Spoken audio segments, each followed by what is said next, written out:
কারণ ছাড়াই কপ্টার ওড়ায় বাধা ডিজিসিএর। নির্ধারিত সময়ের প্রায় 2 ঘন্টা পর চপার বদলে বীরভূমের সভাস্থলে। চক্রান্তের অভিযোগে সরব অভিষেক, ডিজিসিএর বিরুদ্ধে মামলা করুক চ্যালেঞ্জ শুভেন্দুর। বাংলা বিরোধী এবং জমিদারদের চক্রান্ত, হেলিকপ্টারের একটা পারমিশন সেটা দেয়নি। আমরা কোনো ধমকানি চমকানি ষড়যন্ত্র চক্রান্তে কাছে মাথা নত বা নতি স্বীকার করি না। ওনার ডিজিসিএ কে বিরুদ্ধে মামলা করা হয়েছে এবং ডিজিসিএ সেখানে আত্মপক্ষ সমর্থন করবে। সব বিষয়ে আমাদের ঢোকার তো কোনো প্রয়োজন নেই।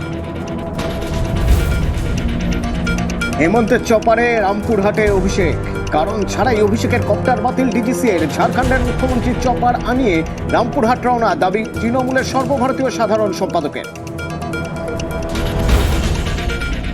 সোনালী খাতুনের সঙ্গে সাক্ষাৎ অভিষেকের। বাংলাদেশি তকমা দিয়ে জোর করে সীমান্ত পার, 6 মাস ওপারে জেলবন্দি অন্তঃসত্ত্বা বীরভূমের পাইকরের বাসিন্দা। ডিসেম্বরে দেশে ফেরেন, গতকাল পুত্র সন্তানের জন্ম। আজ হাসপাতালে গিয়ে দেখা করলেন অভিষেক।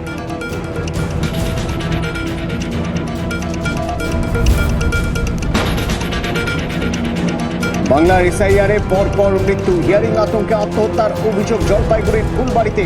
31শে ডিসেম্বর হাজিরার পর থেকে উদ্বেগ, দাবি পরিবারের। 2002-এর তালিকায় নাম না থাকায় শুনানিতে ডাক। ব্রেন স্ট্রোকে মৃত্যু হলদিবাড়ির বাসিন্দা মলিন রায়। শাহী বার্তার পরই স্বমহিমায় দিলীপ। রানাঘাটের সভা থেকে এসআইআর নিয়ে তৃণমূলকে আক্রমণ। মৃত ভুয়ো ভোটারের ভোটের লিড তৃণমূলের। বুথে ঢুকে গায়ের জোরে ভোট চুরি। এসআইআর সব ভুয়ো ভোটার ছাঁটাই তো বিজেপি প্রাক্তন রাজ্য সভাপতি। ফের বুথের ভিতর বাহিনী সওয়াল।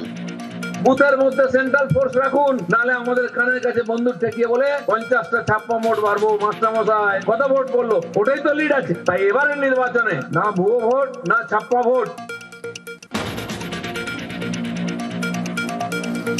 ভোটের বঙ্গে ফের মোদি। পদ্ম প্রচারে দুদিনের ঝোড়ো সফর। 17-18 রাজ্যে প্রধানমন্ত্রী। 17 জানুয়ারি মালদায় পরিবর্তন সংকল্প সভা।